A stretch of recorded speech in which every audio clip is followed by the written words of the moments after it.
Hello students, welcome to online class of physics. As we have done all the vector algebra, now we will get back to our chapter that is motion in a plane. तो आज के इस video में हम motion और उसके parameters को एक 2D प्लेन में कैसे एक्सप्रेस करते हैं वो सीखेंगे। तो सबसे पहले मैं शुरुआत करूँगा किसके साथ, पोजीशन वेक्टर के साथ, right. What is a position vector? A vector which tells about the position of a body और a particle within a coordinate system from origin. तो मैं यहाँ पे क्या करता हूँ, एक कोऑर्डिनेट सिस्टम बना लेता हूँ, right, with this is X axis and this is Y axis. X axis की तरफ जाने वाली चीज़ों की डायरेक्शन आई कैप के द्वारा दी जाएगी, वाई कैप की तरफ जाने वाली चीज़ों की डायरेक्शन जे कैप के द्वारा दी जाएगी। This is origin. कोई बॉडी यहाँ पे इस पी पॉइंट पे लाई कर रही है, तो ओ को अगर पी से ज्वाइन करके एक एरो हेड बना दूँ, so my O P is position vector. O P यहाँ पे क्या है, एक पोजिशन वेक्टर है। इस पोजिशन वेक्टर को इन अ प्लेन कैसे एक्सप्रेस करूँगा? तो कुछ नहीं करना, आपको टिप से एक प्रोजेक्शन एक्स एक्सिस पे गिरानी है। तो this is your point A और ओ ए आपका कितना हो गया, एक्स, राइट। मतलब एक्स एक्सिस की तरफ कितना डिस्टेंस कवर्ड है या किस पोजीशन पे लाई कर रहा है, एक्स यूनिट्स दूर लाई कर रहा है। और यही बॉडी वाई एक्सिस पे किस डिस्टेंस पे लाई कर रही है, it is lying at Y, right. तो by you can say triangle law, what I can write यहाँ पे आप चाहे तो triangle law of vector addition लगा लो, इवन आप पैरेललोग्राम लॉ भी लगा सकते हो। उसके अकॉर्डिंग जो डायगोनल है OP, that will be expressed in terms of the adjacent sides of the parallelogram joining at the same point. तो चाहे ट्राइंगल लॉ लगा दूँ और इवन चाहे मैं यहाँ पे पैरेललोग्राम लॉ लगा दूँ, I can clearly see my O P vector is equal to O A vector plus OB vector. What is OP vector? OP vector is R vector.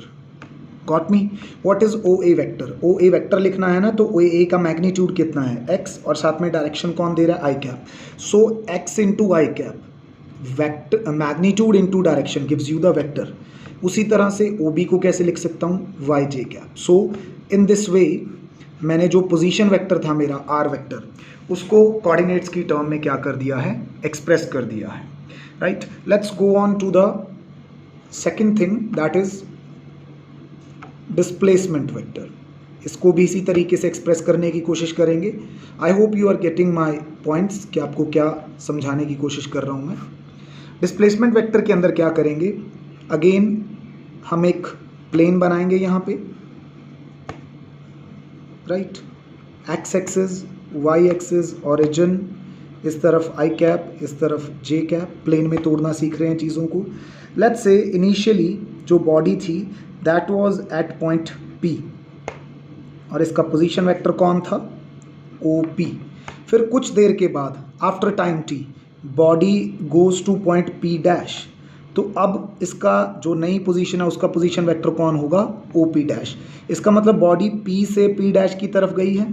Do you agree with me on that?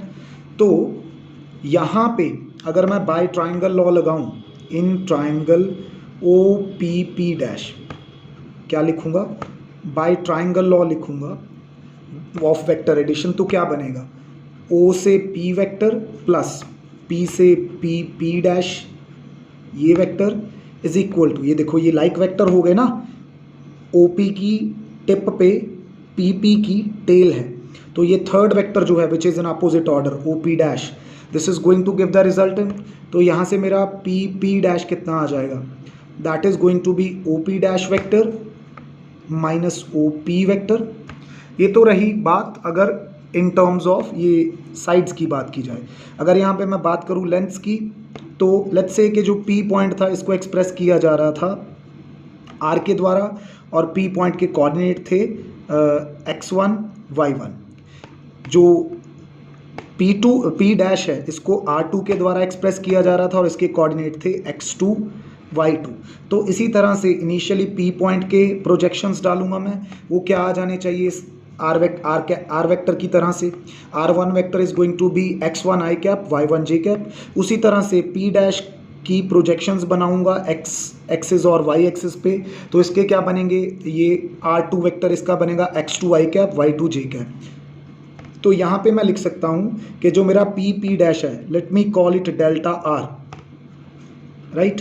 Delta r vector is going to be, यहाँ पे क्या लिखूंगा, OP dash को express करूंगा x1 i cap plus y1 j cap के साथ, minus OP dash को कैसे एक्सप्रेस करूंगा, इसके कोऑर्डिनेट्स और साथ में i j cap x2 i cap plus y2 j cap. ठीक है, थोड़ा गलत हो गया, OP डैश है तो इसके पहले आएंगे, यानी कि 2 वाले पहले आएंगे और 1 वाले बाद में आएंगे। तो इसको सही करके लिखते हैं, आई कैप के कॉफिशिएंट कॉमन निकाल लेते हैं, ये आ गया। जे कैप के कॉफिशिएंट कॉमन निकाल लेते हैं, ये आ जाएगा यहाँ पे। उसके बाद क्या होगा, what is x2 minus x1, that is delta x I cap. ये देखो आपके पास डेल्टा आर वेक्टर क्या आ रहा है, एक मिनट, यहाँ पे जब ये माइनस आना था तो I have taken plus out, y2 minus y1, plus मैंने बाहर रख लिया, y2 minus y1 is delta y j cap. This is how you can express the displacement vector. ठीक है, समझ में आ रहा है आपको। Let's go on to the next thing. अब जब डिस्प्लेसमेंट एक्सप्रेस कर दी है तो वेलोसिटी को एक्सप्रेस कर सकते हैं ना हम, and we know that velocity हम दो टाइप से डिस्कस करते हैं, एक तो एवरेज वेलोसिटी, दूसरी इंस्टेंटेनियस वेलोसिटी। तो सबसे पहले मैं आपके साथ डिस्कस करूंगा एवरेज वेलोसिटी के बारे में। डेफिनेशन तो सबको पता है एवरेज वेलोसिटी की, कि जब कोई बॉडी मोशन में है तो टोटल डिस्टेंस या total displacement, net displacement by total time taken, उसकी रेशियो को हम एवरेज वेलोसिटी बोलेंगे। We know that how do we give average velocity, that will be given by displacement per unit time. Now we very well know the value of delta r vector, तो ऊपर से इसको ऐसे ही उठा लेंगे, that is going to be delta x I cap plus delta y j cap, this whole thing is divided by delta t। ठीक है, इसको सेपरेट आउट कर लीजिए थोड़ा सा, delta x by delta t I cap plus delta y by delta t j cap, right? What is delta x by delta t? That is displacement covered along x-axis per unit time. That will give you average velocity along x-axis. ठीक है, x-axis की तरफ आपको ये velocity मिलने वाली है। So we are going to write vx I cap, ये वेक्टर का साइन नहीं है, ये एवरेज का साइन है, right. Plus what is delta y by delta t? Displacement covered along y-axis per unit time, so that will give you velocity along y-axis, average velocity along y-axis, साथ में आ गया j cap. So this is how you can express the average velocity, right? अगर average velocity आपने ये express करना सीख लिया है तो इसकी डायरेक्शन कैसे बताओगे आप एवरेज वेलोसिटी की? The direction of average velocity will be same, will be in the same direction as that of delta r। अरे भाई, जिस तरफ डिस्प्लेसमेंट होती है उसी तरफ तो वेलोसिटी की डायरेक्शन देते हैं हम। चलो, एवरेज वेलोसिटी हो गया, ये थर्ड का ए पार्ट था। Let's talk about instantaneous velocity now. ये थोड़ा सा ट्रिकी होगा, है तो सिंपल बहुत ही, लेकिन इसको एक्सप्रेस करना थोड़ा ट्रिकी है। इंस्टेंटेनियस वेलोसिटी के अंदर क्या होगा? We know that instantaneous velocity जो होती है वो या तो हम देते हैं किसकी टर्म्स में, इधर we give it in terms of derivatives, right, इस तरह से ऑफ डिस्प्लेसमेंट। डिस्प्लेसमेंट थी अपनी ये, ठीक है, it can be written as either dr by dt, या इसको इन टर्म्स ऑफ लिमिट जब हम एक्सप्रेस करते थे so we could have written deltas. मैंने आपको समझाया था कि अगर डेल्टा की जो लिमिट है वो बहुत छोटी हो जाए, अप्रोचेस टू ज़ीरो हो जाए, तो वो किस में कन्वर्ट हो जाते हैं, वो डेरिवेटिव्स में कन्वर्ट हो जाते हैं। ठीक है, तो यहाँ पे आप क्या करो, डेल्टा आर की वैल्यू भर दो, limit delta T approaches to zero वैसी रख लो। Delta T approaches to zero का फिजिकल मीनिंग पता है क्या है? Limit delta T approaches to zero कि अगर पहले टी टाइम में इतना डिस्टेंस कवर हो रहा था, तो अब अगर आपने टाइम कम कर दिया तो डिस्टेंस कवर्ड भी कम होगा, मतलब ये इतना सा गैप, फिर आप टी को और कम कर दो तो ये भी गैप और कम, तो आपकी जो एवरेज है वो धीरे धीरे एक पॉइंट पे सिमटती जाएगी, वो क्या बन जाएगी? इंस्टेंटेनियस। ये इसका फिजिकल मीनिंग है। डेल्टा आर की वैल्यू भर देते हैं। What was that? Delta X i cap plus delta Y J cap divided by delta T, और साथ में बाहर लिमिट तो पड़ा ही था। अब ज़रा मैं ये ओपन कर दूं, लिमिट दोनों के साथ आ जाएगी। डेल्टा टी अप्रोचेस टू यहाँ पे क्या हो जाएगा? Delta T approaches to zero for what? For delta X by delta T i cap plus limit delta T approaches to zero for what? Delta Y by delta T j cap, what is delta X upon delta T across i cap. तो वो हो गया आपका average, और उसका ले लिया आपने लिमिट। जब आप लिमिट लेते हो तो डेल्टाज किस में कन्वर्ट हो जाते हैं? डी में। So this is nothing but, ये क्या आ गई आपके पास? Instantaneous velocity along x axis. ये इसने क्या देना था? सिर्फ इस पोर्शन ने, ऊपर भी हमने डिस्कस किया, इसने सिर्फ एवरेज देना था, लेकिन हमने यहाँ पे टाइम इंटरवल को इतना छोटा कर दिया कि हमने एवरेज को समेट दिया एक पॉइंट पे। जब एवरेज को एक पॉइंट पे समेट दिया तो वो क्या बन गया? Instantaneous. So V X here is the X component of velocity, या आप बोल दो instantaneous velocity along x axis at any time T. ठीक है, साथ में आ गया आई कैप, और यहाँ पे delta Y by delta T into j cap, ये हो गया average velocity along j axis. लेकिन अगर आप टाइम को बहुत छोटा कर दो तो आपके एवरेज किस में सिमट जाते हैं? एक पॉइंट पे, तो ये बन जाएगा वी वाई, यानी कि instantaneous velocity along y axis into j cap. तो अगर आप ध्यान से देखो तो दोनों एक्सप्रेशंस में कुछ ज़्यादा फर्क नहीं है, they came out to be same. बस ऊपर बार डालने का मतलब है कि यहाँ पे एवरेजेस ले रहे हैं, means it is for an interval, और जहाँ पे हमने बार नहीं डाला है means we are taking it at a particular point और पर्टिकुलर टाइम ऑफ जर्नी, तो ये हम इंस्टेंटेनियस की बात कर रहे हैं। Hope you have get it right. अब जब डिस्प्लेसमेंट, पोजीशन, वेलोसिटीज़ को एक्सप्रेस करना सीख लिया, next thing that we need to learn is to express acceleration. तो एक्सेलरेशन को एक्सप्रेस करना कैसे सीखते हैं हम? It will be done in the same way. चौथी चीज़ हम क्या सीख रहे हैं यहाँ पे? We are talking about first average acceleration, right. Average acceleration कैसे देंगे? We know that what is average velocity? Average velocity is given by change in velocity over an interval of time, right? Now we know that what is v. If we are taking it as an average, that was vx along I cap plus vy along j cap divided by delta T as it is. हमने V vector की value put कर दी पिछले page से, जहाँ पे हमने उसका एवरेज रिजल्ट लिखा था। अभी इसको आप ओपन कर दो, डेल्टा का मतलब चेंज लेना होता है, तो इसका अगर आप चेंज लोगे साथ में तो क्या लिखोगे? You will write delta v x by delta T, ठीक है, ऊपर बार है एज इट इज़, साथ में आई कैप है, प्लस डेल्टा वी वाई ऊपर बार है अपॉन डेल्टा टी, साथ में क्या है? जे cap. Read it carefully. Rate of change of velocity along x-axis per unit time. तो ये बन गई आपकी acceleration, average acceleration along x-axis। बात समझ रहे हो कितना आसान एक्सप्रेस करना? And here this is change in velocity along y-axis per unit time. So this is giving you acceleration along y-axis, average. So this is how much simply you can express it. आप simply उसको यहाँ पे क्या कर सकते हो?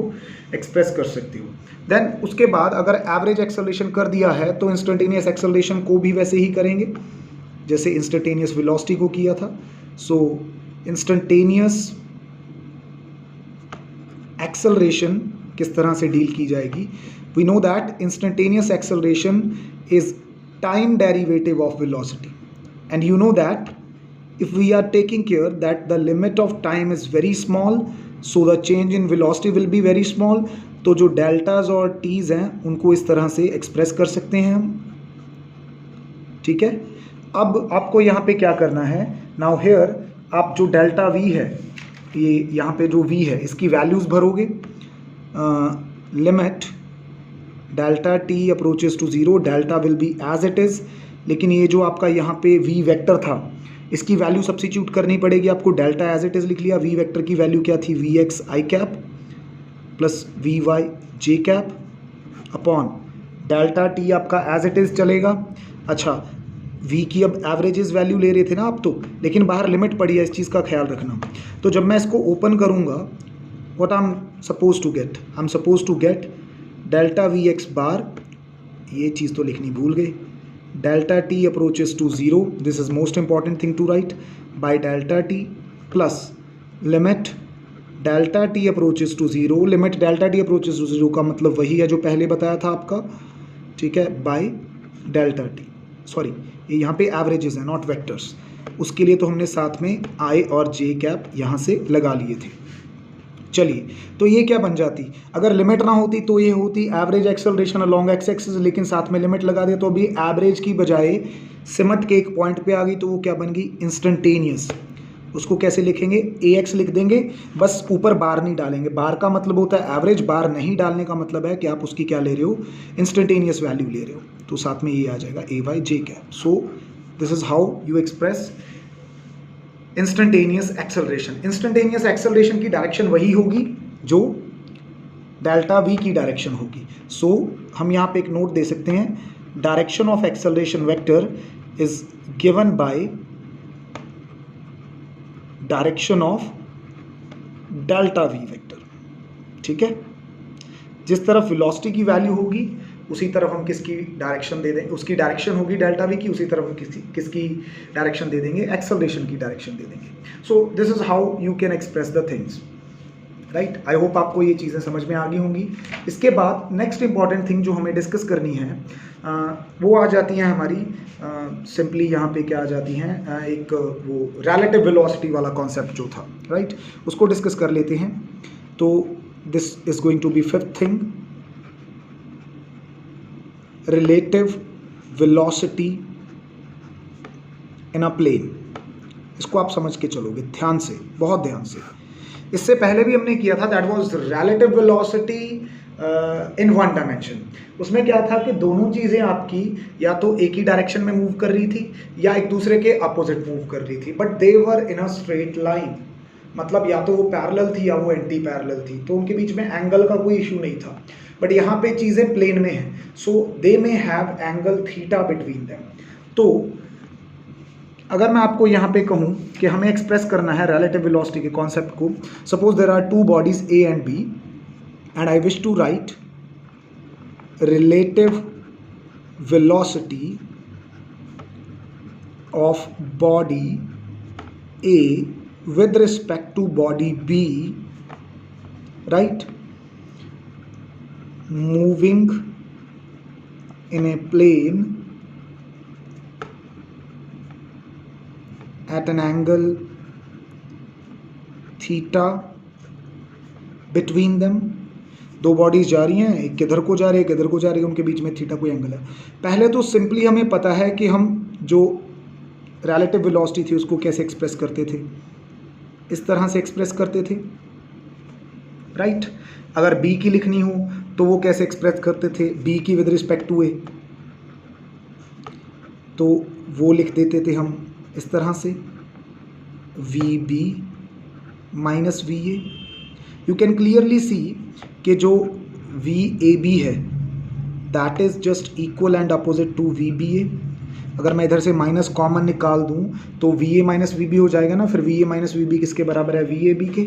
और अगर यहाँ से मॉडुलस देखें इनका तो वो मॉडुलस आपस में क्या आ जाता है, इक्वल, यानी कि रिलेटिव वेलोसिटी के साथ नेगेटिव साइन क्यों है, क्योंकि दोनों की डायरेक्शन अपोजिट है।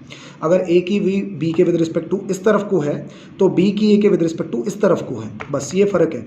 अगर इनके मैग्नीट्यूड्स की बात की जाए तो मैग्नीट्यूड्स तो एग्जैक्टली इक्वल होते हैं, ठीक है, यानी कि रिलेटिव स्पीड और रिलेटिव वेलोसिटी दो अलग अलग चीज़ें हो जाती हैं यहाँ पे। लेकिन यहाँ पे ये देखना ज़रूरी है कि इसको मैग्नीट्यूड वाइज सॉल्व कैसे करेंगे, क्योंकि पहले तो क्या था, या तो वो पैरेलल थी या तो वो एंटी पैरेलल थी, लेकिन अभी उनके बीच में अगर एंगल थीटा आ गया then what we will do, यहाँ पे हम इस कॉन्सेप्ट पे इनडायरेक्टली क्या लगाने की कोशिश करेंगे, ईदर ट्राइंगल लॉ और पैरेललोग्राम लॉ। कैसे, ज़रा इसकी बात करते हैं, ध्यान देना। Can I express VAB as VA vector plus minus of VB vector? Do you agree with me on that? ठीक है, सम लिख के दूसरे के साथ क्या लगा दिया, नेगेटिव लगा दिया। ठीक है, इसका मतलब जो दूसरा वेलोसिटी वेक्टर था आपको उसका क्या लेना पड़ेगा, नेगेटिव। अगर आप उसका नेगेटिव ले लेते हो तो उस पर आप सिंपली क्या लगा सकते हो, उस पर आप जो आपका ट्राइंगल लॉ या पैरेललोग्राम लॉ था उसका लगा सकते हो। तो मतलब यहाँ पे मैं मैग्नीट्यूड निकालना चाहूँ अगर VAB, यानी कि I wish to find this, तो वो मैथमेटिकली मेरे लिए पॉसिबल है। कैसे, इस वे से फाइंड आउट करना, what it is going to be VA square plus negative of VB square plus 2 VA VB and cos of angle between them, the angle was theta between them in a plane. ठीक है, तो इसको अगर मैं solve करूंगा, this is going to be VA square plus VB square, ये minus आपका आगे आ जाएगा। यहाँ पे थोड़ा सा फर्क पड़ गया, अगर दो बॉडीज़ हैं, दोनों प्लेन में मूव कर रही हैं एक दूसरे के साथ थीटा एंगल बना के, तो वहाँ पे उनको एक्सप्रेस करने का तरीका हमारे पास क्या है, which I am showing you on the screen now, कि आप उनकी जो रिलेटिव वेलोसिटी होगी उसको सिंबॉलिकली इस वे से लिख दोगे, उसका मैग्नीट्यूड इस तरीके से निकालोगे। अच्छा, डायरेक्शन कैसे निकालोगे, कि रिलेटिव वेलोसिटी की डायरेक्शन क्या है, वो निकलेगी हमारी वही जो हमारा tan बीटा वाला फॉर्मूला होता था। क्या होता था, रफली एक साइड पे लिखूं, होता था B sin theta upon A plus B cos theta. अब यहाँ पे A और B वेक्टर होते थे, यहाँ पे तो VA और VB हैं। So I am going to write, what I am going to write, I am going to write VB sin theta, right, upon VA minus, आना तो प्लस था लेकिन VB नेगेटिव का है, VB cos थीटा। ठीक है, इस वे से हम इसको क्या करते हैं, यहाँ पे एक्सप्रेस करते हैं। सो व्हाट इज बीटा है, beta is the angle made by, यहाँ पे रिजल्टेंट कौन है, VAB vector, relative velocity is the resultant velocity, with किसके साथ, VA वेक्टर के साथ। सो ये दो फॉर्मूलाज जो हैं ये आपके रिलेटिव वेलोसिटी ना प्लेन के मैग्नीट्यूड और डायरेक्शन को निकालने में आपकी क्या करेंगे, हेल्प करेंगे। उसको एक्सप्रेस किस वे से करना है, इस वे से करना है। तो एक नेक्स्ट इंपॉर्टेंट चीज़ आ जाती है जो कि यहाँ पे काफ़ी बार पूछी जाती है कॉम्पिटिटिव एग्जाम में, that is man and rain problems. वो सिंपल है, मैंने आपको रिलेटिव वेलोसिटी ना प्लेन समझा दिया। तो यहाँ पे man and the rain problem में खास क्या है, पहले क्या था कि जो पहले rain and man problem solve की थी उसमें बारिश नीचे गिर रही थी और जो पर्सन था दैट वाज स्टैंडिंग। बारिश मोशन में थी, पर्सन एक जगह पे खड़ा था, लेकिन यहाँ पे बारिश भी चल रही है और पर्सन भी मूव कर रहा होगा। इसका मतलब जब दो चीज़ें मोशन में हो, उनको एक दूसरे के विद रिस्पेक्ट टू देखना हो, तो वहाँ पे रिलेटिव वेलोसिटी का क्वेश्चन आ जाता है। So man and rain problem जो है बेसिकली हियर,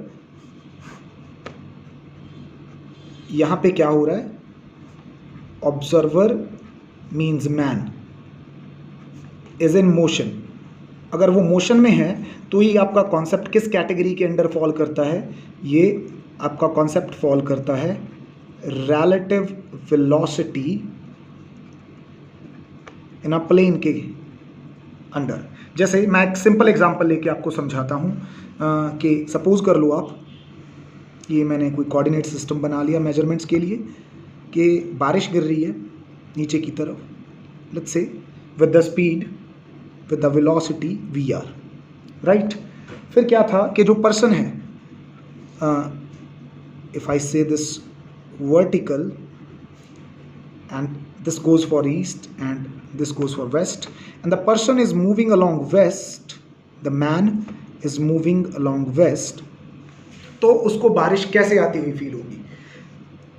अगर तो वो एक जगह पे खड़ा था तो बारिश नीचे गिरती हुई नजर आएगी, वर्टिकली डाउनवर्ड, पर अब वो खुद मोशन में है तो उसको बारिश कैसे नजर आएगी कि किधर गिर रही है। अगर बारिश ऐसे गिर रही होगी तो इसके सामने छतरी करेगा, अगर बारिश ऐसे गिर रही होगी तो इसके सामने छतरी करेगा, ठीक है। बट हाउ टू लुक के कैसे गिर रही है, देखो सिंपल बात है, दोनों मोशन में है, रेन भी और मैन भी। तो मैन जो है वो अपना छाता, अपनी जो छतरी है उसको रेन की रिलेटिव वेलोसिटी जो होगी विद रिस्पेक्ट टू मैन उसकी डायरेक्शन में करेगा। So relative velocity of rain with respect to man को मैं कैसे लिखूंगा, relative velocity of rain minus relative velocity of man, क्योंकि दोनों मोशन में है। अच्छा, अभी मैंने आपको इसको देखने का तरीका बताया कि the other way to look at it is कि आप नेगेटिव साइन को दूसरे के साथ ले जाओ। तो अगर इस वी एम वैक्टर का मैं नेगेटिव ले लूँ तो ये क्या बन जाएगा, बस ये इधर को था, इसकी डायरेक्शन पलट जाएगी, इधर को हो जाएगी, लेकिन मैग्नीट्यूड क्या रहेगा, सेम। तो ये मैंने क्या ले लिया, उसका नेगेटिव। अब ये दो वेक्टर्स हैं, एक तो ये वाला vector minus of V M, एक है ये वी आर वेक्टर। इन दोनों का रिजल्टेंट कैसे बनेगा, since these two vector start from origin, तो इनके लिए हम क्या डेवलप करेंगे, एक पैरेललोग्राम डेवलप करेंगे। ये होगी पैरेललोग्राम डेवलप। इसका डायगोनल कौन होगा, ये होगा। तो ये जो डायगोनल है, this diagonal represents the relative velocity of rain with respect to man. तो इसका मतलब जो बारिश है वो एक्चुअली इसी डायरेक्शन के अलॉन्ग गिरेगी, ठीक है। अगर इस डायरेक्शन के अलॉन्ग गिरेगी तो आपको जो छतरी है, जो आपकी अम्ब्रेला है, वो ऐसे रखनी होगी। दिस इज द अम्ब्रेला जो उस पर्सन को रखनी होगी, ठीक है, इन दिस वे, उसके शोल्डर पे। तो अल्टीमेटली आपको वर्टिकल के साथ अगर एंगल निकालना है, so you need this angle theta, कि अपने कंधे के साथ आगे की तरफ कितने एंगल पे झुकाएगा छतरी को, बारिश सामने से आ रही है, means you can find this theta naught from here but from here. क्या लगा के इस पूरे, ये जो मैं इसको उसमें रख रहा हूँ पिक्चर में, कंसिडरेशन में, इस पोर्शन की हेल्प से आप इसके लिए कैलकुलेशन कर सकते हो, ठीक है। This is how we do it. तो इस केस में अगर आप रिलेटिव वेलोसिटी, पहले तो ये देखना चाहो कि बारिश चाहे वी आर वेलोसिटी से गिर रही थी, पर मैन खुद मोशन में है, तो उसको बारिश की एक्चुअल वेलोसिटी फील नहीं होगी, उसको कोई और वेलोसिटी फील होगी। वो कौन सी होगी, जो कि उसकी रिलेटिव वेलोसिटी होगी। That can be simply found by V R square plus V M square. यहाँ पे आना था माइनस, क्या आना था यहाँ पे, माइनस 2 VM, और साथ में क्या आना था, cos of angle between VR and VM। अब VR और VM में एंगल कितने का है, 90 डिग्री का, तो वो एंगल cos 90 बन गया, cos 90 बिकम 0। इसका मतलब आज के बाद याद रखना, relative velocity of rain with respect to man निकालने का तरीका क्या है, रेन की वेलोसिटी का स्क्वायर मैन की वेलोसिटी का स्क्वायर, सो उसका under root. This is how you find the magnitude. और अगर आपको डायरेक्शन निकालनी है, मीन्स ये थीटा तो आपको निकालना ही था ऑफकोर्स, तो आपका यहाँ पे tan थीटा क्या आएगा, the tan theta is going to be tan theta perpendicular upon base, यानी कि ये आपका हो जाएगा VM relative velocity of man. Negative sign क्यों नहीं ले रहे, क्योंकि उसका मतलब सिर्फ इधर की डायरेक्शन बताना है, हमें तो एंगल पॉजिटिव वे में निकालना है, VM बाय दिस VR। तो ये दो फॉर्मूलाज याद रखना, कितने स्पीड से उसको पानी गिरता हुआ फील होगा अपने ऊपर जब वो खुद मोशन में इस स्पीड से, और कितने एंगल पे उसको छतरी रखनी चाहिए वो यहाँ से निकालेंगे। So this is how we solve the problems of rain and man when the person और द मैन इज मूविंग। तो ये किस कैटेगरी के अंदर फॉल करता है, relative velocity in a plane. So this is all about today's lecture. Next lecture में हम इनकी कुछ न्यूमेरिकल प्रॉब्लम्स को डील करेंगे। Thank you.